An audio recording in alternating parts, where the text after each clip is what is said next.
Okay. So it's Ron Goodoff from FightHype.com. I'm here with Mr. Brandun Lee, 23 wins, 21 KOs, undefeated, held the IBO Intercontinental Super Lightweight title. How's it going?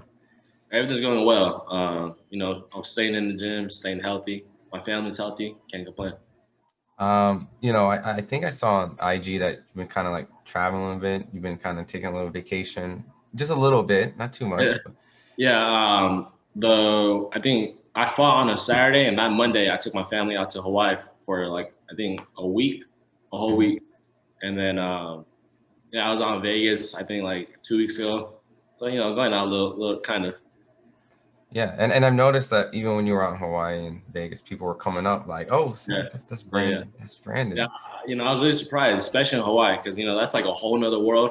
Hmm. But yeah, a lot of people still knew me out there. But the people from Hawaii, man, they're super dope, super humble, and of course, super nice. Now, I know my guy Frankie was at your fight in Carson underneath the Regendow Casemiro fight, and you kind of spoke a little bit there, but I didn't get a chance to speak with you on your performance and things like that.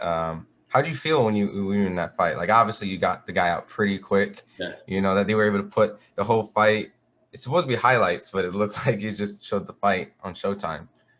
But yeah. It's dope to see all my family, all my friends, and close sponsors there supporting me. mhm. As soon as I saw my boy, as soon as I saw everybody, I was like, damn, my adrenaline started pumping. And I was like, it's time to go. And you got the guy out real quick, and at that point, I've started to notice that this trend of when you knock somebody out, you get some attention on social media. It goes a little bit viral here, and then all of a sudden, I took a look at your IG, and it's like, whoa! Like, I Yeah, remember like maybe I don't know, it feels like a year ago. You had a good following, but now it's just like it's starting to kind of take off. Like, yeah. I'm close to 200,000 followers or Instagram followers. So it's like every time I fight, I'm making a highlight reel. So yeah. when I fight, all eyes on me.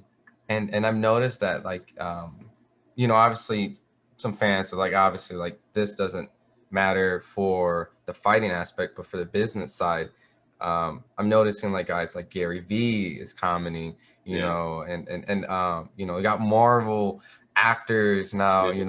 you're taking pictures with and things You of that. Bobby Hundreds, Ben Baller, Chris from the Leverage, G Crooks. Mhm. So the list goes on.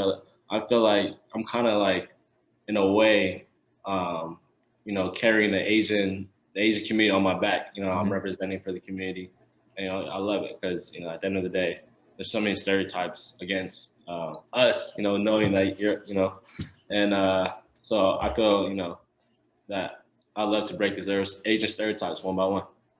And the thing I just want to like go back and highlight, we always do like fight breakdowns. You're like a big, not just boxer, but a box enthusiast. You watch boxing as well, which some boxers don't. But I noticed like when you did like we did like a Pac-Man Spence breakdown back then, and originally like people probably could have took it the wrong way, seeing the fact that because you're Asian, and they Yeah. assume, but things played out. He didn't play face against Spence. He fought Ugas, and he Yeah. ended up losing a close contested fight. But at that point, to kind of clarify, like you kind of saw like that was Pac-Man kind of at the tail end of his career, Yeah. and Definitely. I said before, unfortunately, Pacquiao, he announced his retirement, but I've been saying like he needs to retire. He's too old, and I said Pacquiao can't box, and I had a lot of dummies coming after me. They saw your video, and I said Pacquiao can't box, and what I meant by Pacquiao can't box, Mayweather is a boxer. Money Mayweather is a boxer. He goes around and he boxes. He's always on his toes, going around. He's never coming forward. He'll come forward a little bit, but he's mostly boxing. Mike Tyson is not a boxer. Mike Tyson is a puncher. Mike Tyson comes forward, he makes it happen. Gervonta Davis is a boxer puncher. When he fought Barrios, he was boxing, and then he came forward. So when I said Pacquiao can't box, Pacquiao can't go around the ring like that. He's not a counterpuncher. He's a fighter that comes forward, he applies that pressure, and he breaks it down with his angles and multiple combinations. I just want to clarify that up. no, of course. And I felt like that, because the whole Asian connection, they assume, I guess, it's either like comes from we can't win, right? You Yeah, either root for the Pacquiao, oh, he's biased, or you're against them, so like you hate in some sort of strange way. But never hating on never hating on no one. It's just I'm stating facts. And I'm sure that you came up watching and idolizing. He's probably, someone that you looked up to in that process. So it's kind of clear that narrative and stuff like that. But with all that set aside, I guess everyone's waiting like, who are you going to fight next? Everyone's itching, I know originally that night, people wanted to see the fight live. I know Showtime did the highlights, but, the fans are waiting, they're itching, they want to see you live. Everyone I know is always excited to see you fight. So any type of clear dates or opponents that knocking? No official opponent, no official date, but I do know that I'm gonna be back in sometime November, possibly early December. But 24-0 coming soon. And seeing that you're getting more active, like you went on your vacation, you go back to the gym, you're in routine. How close do you feel like that the opportunity is for like a title shot? I know Josh Taylor is probably going to move to 147. The belts are going to scatter out. So do you think maybe next year is going to be probably? Yeah, most definitely. I'm still eyeing the IBO world title. I still love to get my hands on that. And then once I get my hands on that, then I have some credibility, and then I have a strap, and then we can unify, or, I'd love to take someone else's strap. Yeah. And seeing that the division has a lot of tough opponents, a lot of exciting fights. A lot of people like to connect the dots and say this guy fought this guy and all this. There was like a fight on the Jake Paul undercard, the Montana Love and Ivan, and you guys shared similar opponents, Samuel Tia, who many people said was going to be a toughest fight, got him out of there. Montana had a great performance against Ivan. Just I guess overall, like, would that be a fight in the future that a lot of people now seeing Montana? I'll tell you the same thing I tell people. I'm a moving train. The moving train don't stop. Line them up. I'll take them out.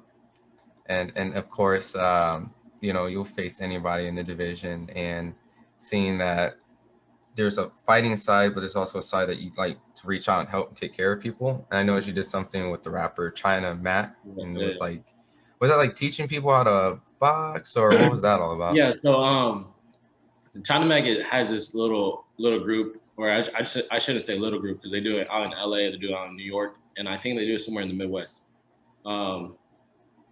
So he has this group. It's called Brave. So where anybody and everyone could come to this session, and they teach you like how to defend yourself, pretty much. So they teach you like how to block.